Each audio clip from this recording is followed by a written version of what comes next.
In the heart of what was once the world's largest empire, a fire was raging. Brother fought brother, and the land was soaked in the blood of millions. This was the Russian Civil War, a conflict that wouldn't just decide the fate of Russia, but would unleash a radical new ideology on the world. This was a war fought not just on sprawling battlefields, but in the minds of the people, in freezing villages, and in the shadowy corridors of power. This is the story of how the Bolsheviks, a radical minority, clawed their way to absolute control, forging a new empire from the ashes of the old through a combination of ruthless genius, brutal terror, and revolutionary vision. The spark of revolution. To get how the Civil War even happened, you have to rewind to the year that finally broke Russia, 1917. The nation was reeling from 3 years of its disastrous role in World War I. The economy had collapsed, the cities were starving, and the army was just one bad day away from completely falling apart. That February, uprisings in the capital, Petrograd, forced Tsar Nicholas II to abdicate, ending centuries of Romanov rule. A shaky provisional government took his place, but it made one fatal mistake: it kept Russia in the war. This decision created a massive power vacuum, a chaotic mess where the government was openly challenged by the Petrograd Soviet, a council of workers and soldiers. And into this turmoil, in April 1917, stepped Vladimir Lenin. The leader of the radical Bolshevik faction, just back from exile, electrified the masses with a simple, powerful promise: peace, land, and bread.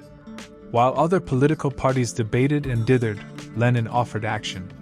He promised to end the hated war, give land to the peasants, and put the Soviets, councils of ordinary people, in charge. The government, led by Alexander Kerensky, was faltering.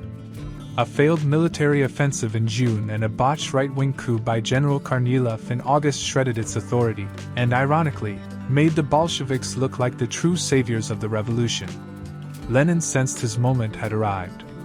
On the night of October 24th, Bolshevik Red Guards seized key points across Petrograd and stormed the Winter Palace. It was a stunningly fast and nearly bloodless coup. The Bolsheviks were in power. But grabbing power in one city is one thing. Holding onto a country that spans 11 time zones is something else entirely. Their grip was fragile. They had just lost the popular election for a new constituent assembly, so in January 1918 they simply dissolved it at gunpoint, alienating every other socialist party. Then, in March, they signed the humiliating Treaty of Brest-Litovsk with Germany, giving up huge, valuable chunks of territory to get Russia out of World War I. For many, this was a national betrayal, and it was the final spark. The scattered embers of opposition, from old-school monarchists to other revolutionaries, burst into the open flame of civil war. Russia was about to descend into a new, even more horrifying conflict. The fire spreads. The Russian Civil War wasn't a simple, two-sided fight. It was a chaotic, multi-front mess, a war of all against all. The factions were a bewildering alphabet soup of colors and ideologies, something any good story on this war needs to clear up right away. The Reds were the Bolsheviks and their new Red Army. Geographically, they had a huge advantage. They controlled Russia's heartland, including the key cities of Moscow and Petrograd. This gave them Russia's main industrial centers, the old Tsarist weapons factories, and the dense railway network that spread out from Moscow like a spider's web. It let them shuttle troops and supplies between fronts with a speed their enemies could only dream of.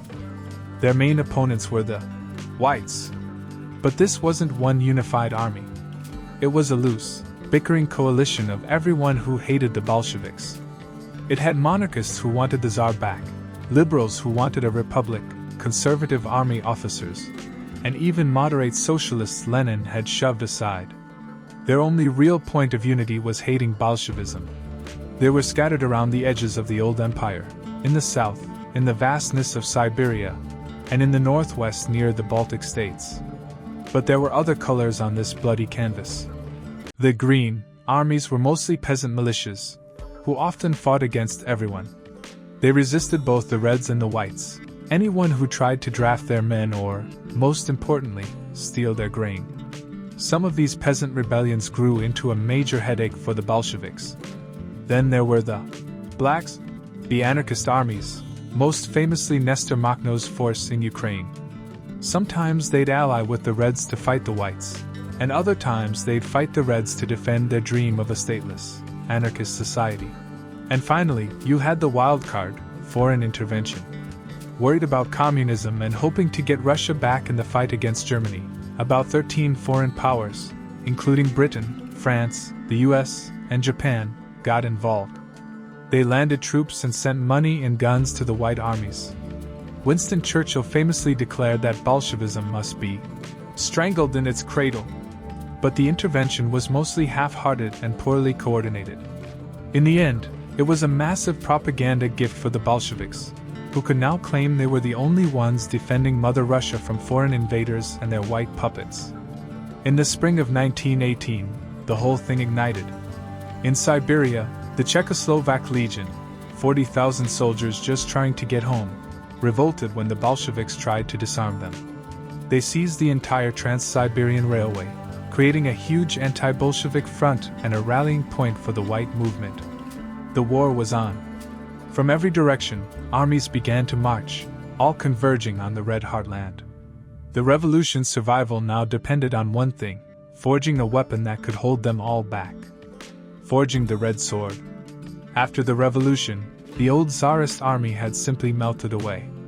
The Bolsheviks' first military force, the Red Guards, was basically just a militia of armed workers, not nearly enough for the war that was erupting.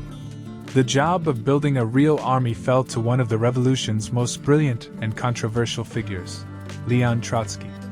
Named Commissar of War in March 1918, Trotsky had zero military training, but he was an organizational genius and a complete pragmatist. He knew you couldn't build an army on revolutionary spirit alone. You needed discipline, expertise, and an iron will.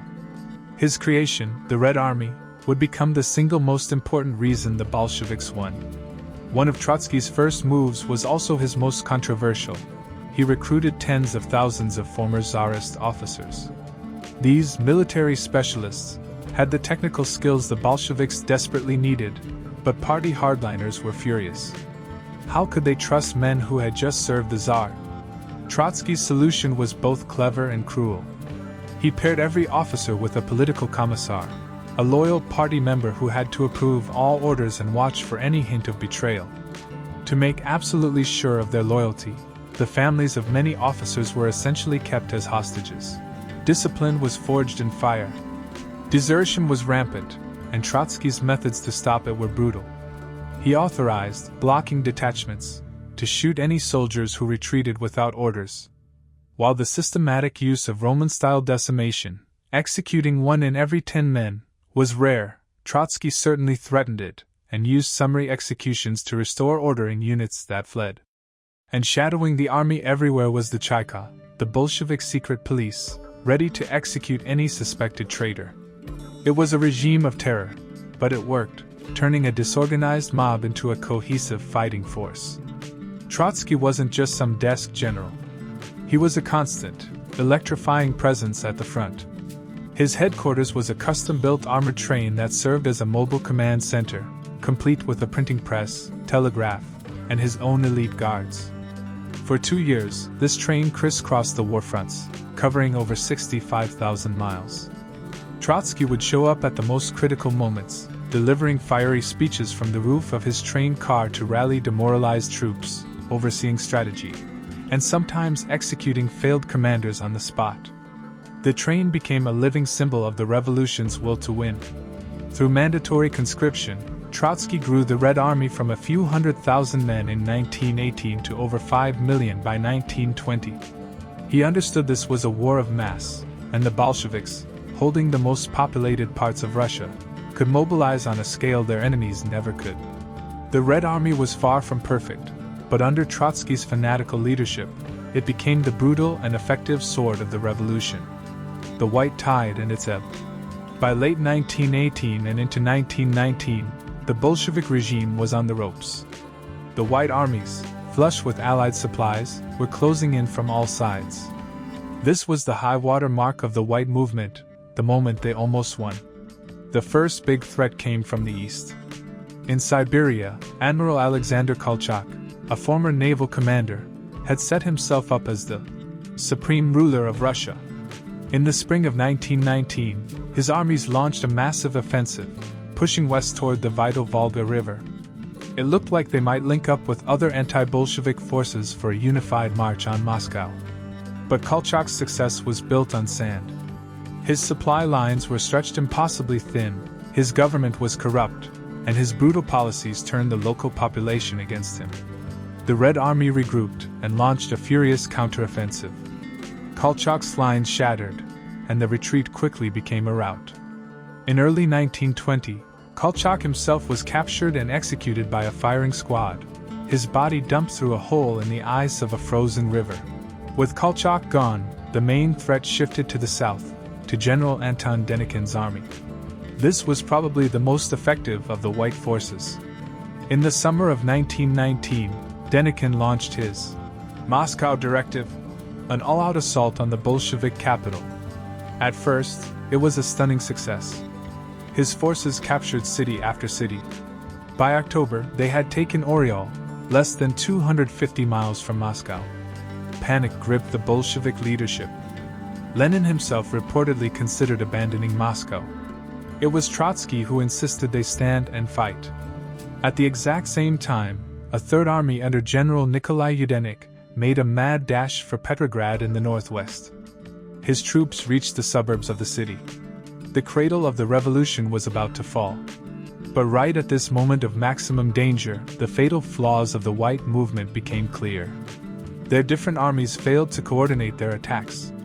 Denikin's advance was too fast, leaving him open to raids by Makhno's anarchists.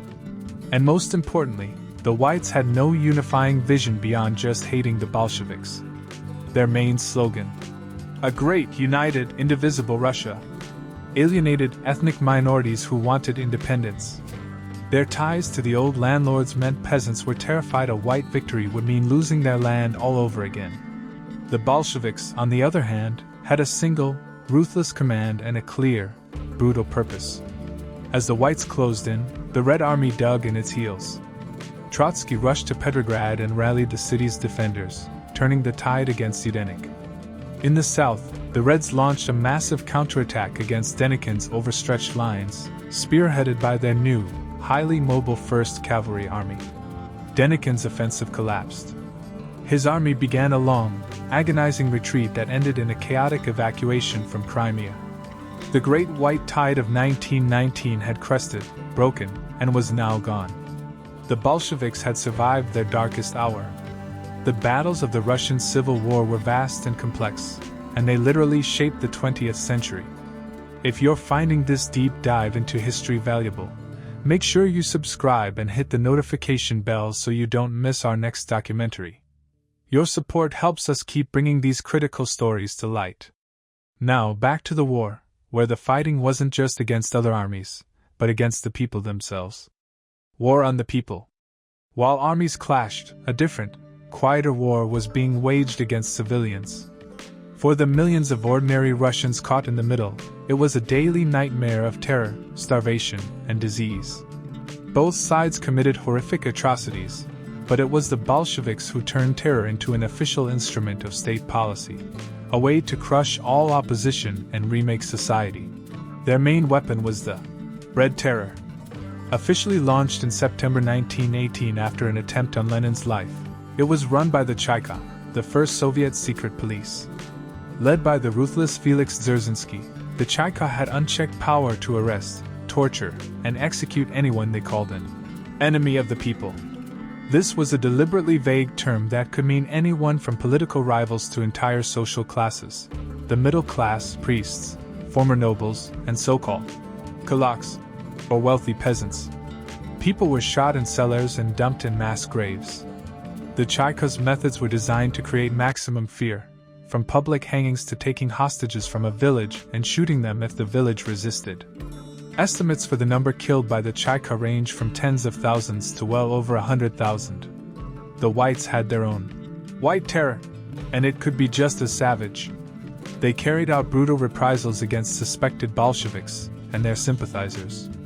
In the south, some white forces carried out horrific pogroms against Jewish communities, falsely blaming them for the revolution. The difference was that the White Terror was usually more chaotic, the work of individual commanders getting revenge, not a centralized state policy.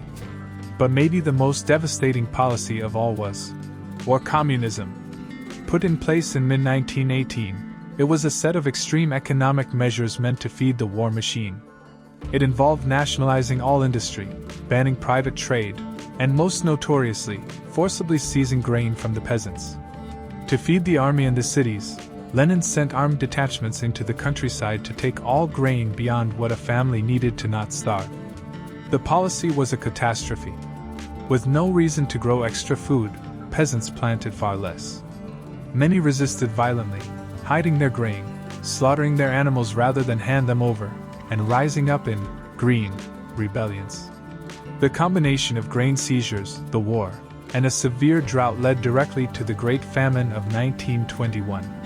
It was a horror of biblical proportions. An estimated 5 million people starved to death. The economy was in total ruins, with industrial output a fraction of what it was before the war. Militarily, war communism may have helped the Bolsheviks win, but the human cost was almost unimaginable: the birth of an empire. By 1920, the main white armies were shattered. The final act of the war played out in Crimea, where the remnants of Denikin's army had regrouped under a more capable general, Pyotr Wrangel. Wrangel tried a smarter strategy, even starting land reform to try and win over the peasants. But it was far too little, far too late. With their other enemies defeated, the Bolsheviks could now throw their overwhelming force at him. In November 1920, the Red Army stormed the fortifications and swept into Crimea. What followed was a frantic, tragic evacuation from the port of Sevastopol. Around 140,000 soldiers and civilians crammed onto Allied ships, fleeing into permanent exile. The last organized white army on Russian soil was gone. The conventional war was mostly over, but the fighting wasn't. In the Far East, Japanese-backed white forces held out until late 1922. In Central Asia, a guerrilla movement of Muslim fighters known as the Basmachi resisted Soviet rule well into the 1930s. The Bolsheviks even tried to export the revolution, invading Poland in 1920, hoping to march all the way to Germany. But in the miracle on the Vistula, the Poles crushed the Red Army outside Warsaw, halting the westward spread of communism for a generation. With their internal enemies beaten and their external ambitions checked, the Bolsheviks turned to building a state. The country was in ruins. The war and war communism had led to an estimated 7 to 12 million deaths, most of them civilians from hunger and disease. The economy had completely collapsed. In response to the devastation and a major sailors' rebellion at the Kronstadt naval base, Lenin took a tactical step back. He introduced the new economic policy, NEP, which allowed for some private trade and capitalism to return. It was a pragmatic move that stabilized the country. Finally, on December 30, 1922, it was made official. The Russian Soviet Republic joined with the Soviet republics of Ukraine, Belarusia, and the Transcaucasus to create a new entity, the Union of Soviet Socialist Republics, or USSR. A new, single-party communist empire was born. Conclusion. So, how did they pull it off? Why did the Reds win? It came down to a few key things. They held the geographical heartland with its industry and railways. Their leadership under Lenin and Trotsky was unified, disciplined, and totally ruthless, unlike the bickering white commanders. The Red Army became a formidable weapon. The Bolsheviks mastered the use of both terror and propaganda to control the population. And in the end, for all their hatred of the Bolsheviks, most peasants were even more terrified of the old landlords returning with a white victory. They saw the Reds as the lesser of two evils. The legacy of the Russian Civil War is profound and terrible. It left a nation in ruins and brutalized an entire society, making violence and terror normal tools of government. The war militarized the Bolshevik Party, creating a state built on coercion and absolute control, a system that would be perfected with even more horrific results by Lenin's successor, Joseph Stalin. The Soviet Union wasn't born from a peaceful vote. It was forged in the crucible of one of history's most savage civil wars. The conflict that ended the old Russian Empire didn't bring peace. It gave birth to a new one, a state whose very foundations were laid in blood and iron, and whose shadow would loom over the entire 20th century.